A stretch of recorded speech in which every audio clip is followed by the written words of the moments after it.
The rest of the world needs to sit up and take notice of what is going on in Greece right now. This is what can happen when you allow government debt to spiral out of control. Once it becomes clear that you can't pay your debts, a financial collapse can happen very suddenly, and you start losing your sovereignty to those that you must turn to for financial help. So is the financial collapse of Greece the canary in the coal mine for the global economy? EU finance ministers have given the Greek government 2 weeks from Monday to approve another round of brutal austerity measures. If the austerity measures are not approved, Greece will not receive the next bailout installment of 12 billion euros. If that happens, the whole globe better buckle up because it's going to get crazy. July 3rd is the deadline. Basically, the EU has put a gun to the head of the Greek government. Without this bailout money, Greece will default and economic hell will break loose all across the country. It is important to keep in mind that this is just the first Greek bailout that we are talking about.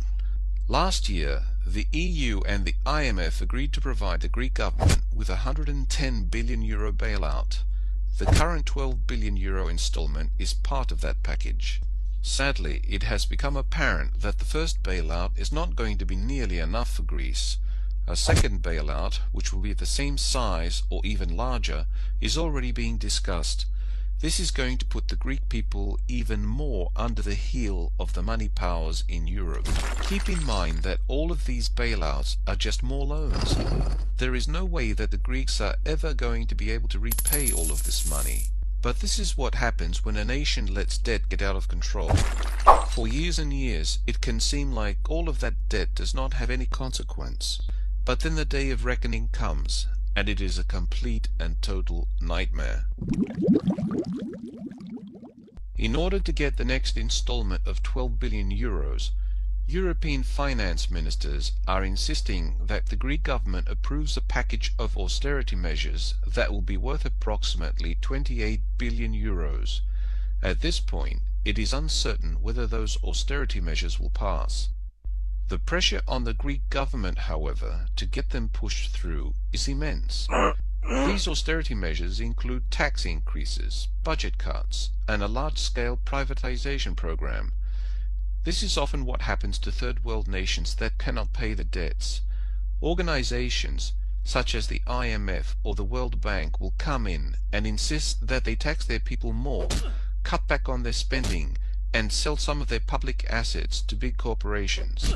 As we can see from the wild protests that have been taking place in Greece, a significant percentage of the Greek population is not happy at all with these austerity measures. Unfortunately, the EU and the IMF are able to put a lot more pressure on the Greek government than the Greek people are.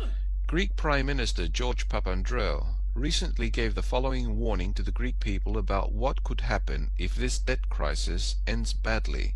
The consequences of a violent bankruptcy or exit from the euro would be immediately catastrophic for households, the banks, and the country's credibility. Not only would a Greek default be a total disaster for Greece, it would potentially be a total disaster for the entire global financial system. Sung-Won Son, an economics professor at California State University, recently made the following statement about the seriousness of the debt crisis in Europe. The European debt crisis has the potential to have as big an impact as the subprime mortgage crisis did in the United States. So will these bailouts solve the problem? No. Giving Greece more loans is only going to kick the can down the road for a little while longer. The truth is that Greece is bankrupt. Unless huge amounts of Greek debt are forgiven, Greece is going to default sooner or later. When confidence in the finances of a nation is lost, borrowing costs can go up very quickly. Today the yield on a 2-year bond is up to 28.6%. Anyone that has ever been late on paying their credit cards knows how painful an interest rate like that can be. So why doesn't Greece just slash government spending to the bone and get their financial house in order? Well, it's not that easy.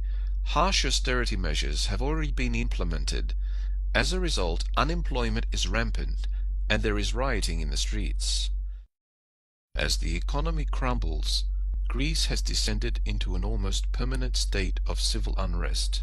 The fact that the EU and the IMF want even more austerity measures has sparked some wild rioting in Greece in recent days. Not all protesters are being violent. Some of them are showing their displeasure in non-violent ways. For example, workers for Greece's state-owned electric utility are staging 48 hours of rolling strikes that are designed to create blackouts over large areas. The frightening thing is that Greece is not alone. Ireland has already received a bailout, and they are probably going to need another one at some point. Portugal is a financial basket case, and they are probably next in line for a bailout. The employment situation in Spain is absolutely nightmarish. Spain will probably be able to squeak by without a bailout if the global economy stays stable. But if the dominoes start to fall, Spain could be in a massive amount of trouble very quickly. Not that many people are talking about Italy, but the truth is that Italy has a huge debt problem. On Friday, Moody's warned that it may downgrade Italy's AA2 debt rating at some point within the next 90 days.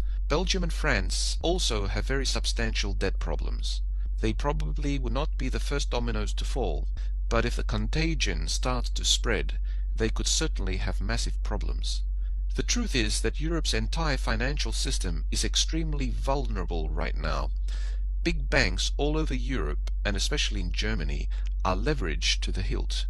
All it would take to topple many of them is a stiff breeze. When Lehman Brothers collapsed, it was leveraged 31-1. Today, German banks are leveraged 32-1. German banks are also holding a massive amount of Greek debt. That is why there is so much fear that the crisis in Greece could spread across the rest of Europe and start toppling dominoes. So if Europe starts having major problems, will the US step in and help? Yes, if the crisis in Europe gets worse, the Federal Reserve will probably step in just like they did back in 2008.